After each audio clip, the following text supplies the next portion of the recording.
11ാമത്തെ question. 200 രൂപയ്ക്ക് വാങ്ങിയ ഒരു സാധനം 250 രൂപയ്ക്ക് വിറ്റാൽ ലാഭശതമാനം എത്ര? വാങ്ങിയ വിലയുണ്ട് 200. വാങ്ങിയ വില 200, വിറ്റ വില 250.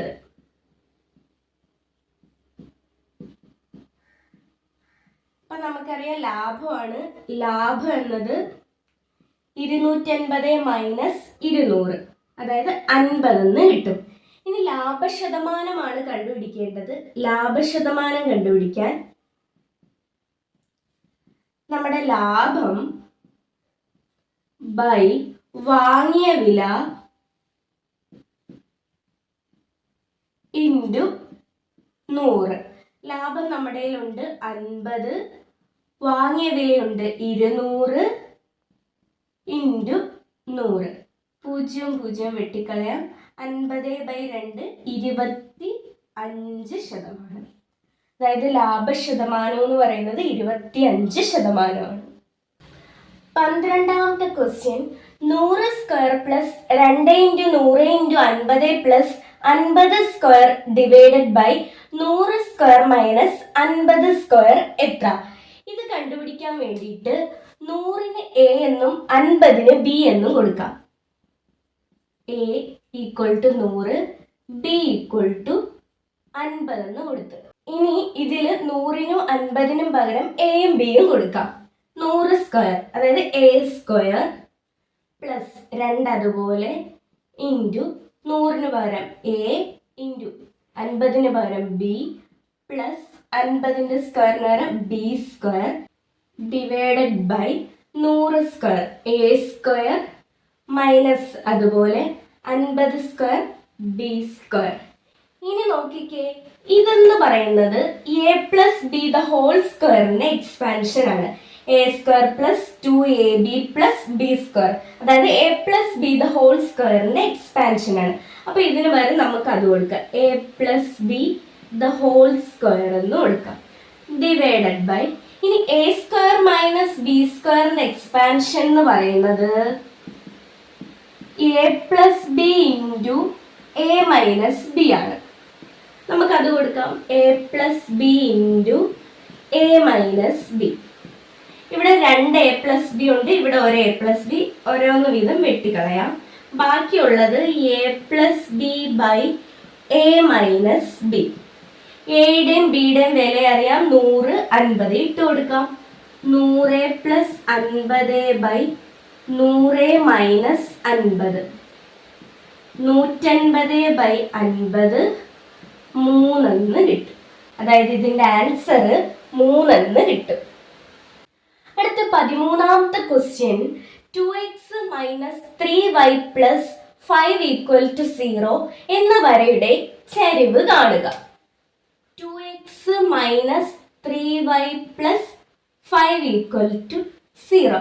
ഒരു വരയുടെ ഇക്വേഷൻ തന്നിട്ട് ചരിവ് കാണാനാണ് പറഞ്ഞേക്കുന്നത്. അപ്പൊ ഇത് കണ്ടുപിടിക്കാൻ വേണ്ടിയിട്ട് ഇതിനെ y equal to mx plus C എന്ന ഫോമിലോട്ടാക്കണം. y equal to mx plus C എന്ന ഫോമിലോട്ടാക്കണം. ഈ എക്സിന്റെ കൂടെ കിടക്കുന്ന ഈ m ആയിരിക്കും ചരിവായിട്ട് വരുന്നത്. എക്സിന്റെ കൂടെ കിടക്കുന്ന m ആയിരിക്കും ചരിവായിട്ട് വരുന്നത്. നോക്കിക്കേ, ഇതിനെ ഈ ഫോമിലോട്ടാക്കുക. അപ്പൊ വൈയുടെ ടേമിനെ അവിടെ ഇട്ടിട്ട് ബാക്കിയുള്ളതിനെല്ലാം സമത്തിനപ്പുറം കൊണ്ടുപോകാം.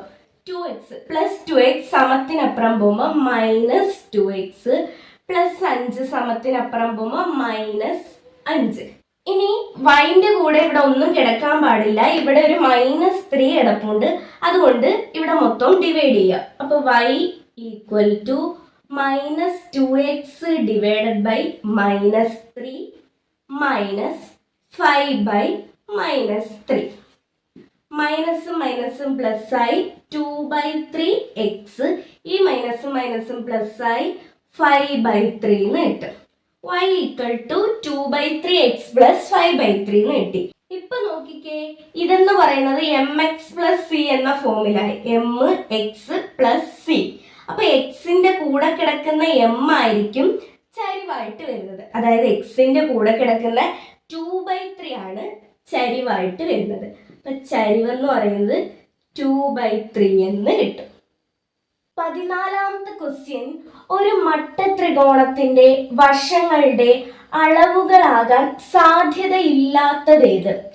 4, 5, 3, 12, 9, 15, 14, 5, 15. ഇതാണ് അളവുകൾ തന്നിരിക്കുന്നത്. അപ്പൊ ഇത് ചെയ്യാൻ വേണ്ടിയിട്ട് നമുക്കറിയാം പൈതഗോറസ് സിദ്ധാന്തം എന്ന് പറയുന്നത് കർണം സ്ക്വയർ എന്ന് പറയുന്നത് പാദം സ്ക്വയർ പ്ലസ് ലംബം സ്ക്വയർ ആണ്. ഇത് വെച്ചിട്ടാണ് നമ്മൾ ചെയ്യുന്നത്. ഇത് ചെയ്യാൻ വേണ്ടിയിട്ട് ആദ്യമേ ഇതിലെ വലിയ വശം എടുക്കുക. ഇതിലെ വലിയ വശം എന്ന് പറയുന്നത് 5 ആണ്. ആ 5ന്റെ സ്ക്വയർ എടുക്കുക. 5ന്റെ സ്ക്വയർ എന്ന് പറയുന്നത് 25 എന്ന് കിട്ടും. എന്നിട്ട് ചെയ്യേണ്ടത് ബാക്കി 2 വശങ്ങളുടെ സ്ക്വയർ എടുത്ത് കൂട്ടുമ്പം ഇത് കിട്ടുന്നുണ്ടോ നോക്കുക. ബാക്കി 2 വശം എന്ന് പറയുന്നത് 4ഉം 3ഉം ആണ്. 4ന്റെ സ്ക്വയർ പ്ലസ് 3ന്റെ സ്ക്വയർ. 4ന്റെ സ്ക്വയർ 16, 3ന്റെ സ്ക്വയർ 9. 16 പ്ലസ് 9 25 എന്ന് കിട്ടും. അതായത് ഇത് രണ്ടും തുല്യമാണ്. അപ്പൊ ഇത് മട്ടത്രികോണത്തിന്റെ വശങ്ങളാകാൻ സാധ്യതയുണ്ട്. നമ്മൾക്ക് സാധ്യത ഇല്ലാത്തതാണ് ചോദിച്ചേക്കുന്നത്. അടുത്ത നോക്കാം. ഇതിൽ ഏറ്റവും വലിയ വശം എന്ന് പറയുന്നത് 15 ആണ്. അതിന്റെ സ്ക്വയർ എടുക്കാം. 15ന്റെ സ്ക്വയർ എന്ന് പറയുന്നത് 225. ഇനി ബാക്കി 2 വശങ്ങളുടെ സ്ക്വയർ എടുത്ത് കൂട്ടാം. 12ന്റെ സ്ക്വയർ പ്ലസ് 9ന്റെ സ്ക്വയർ. 12ന്റെ സ്ക്വയർ 144 പ്ലസ് 9ന്റെ സ്ക്വയർ 81. 144 പ്ലസ് 81 225 എന്ന് കിട്ടും. അതായത് ഇതും രണ്ടും ഈക്വൽ ആണ്.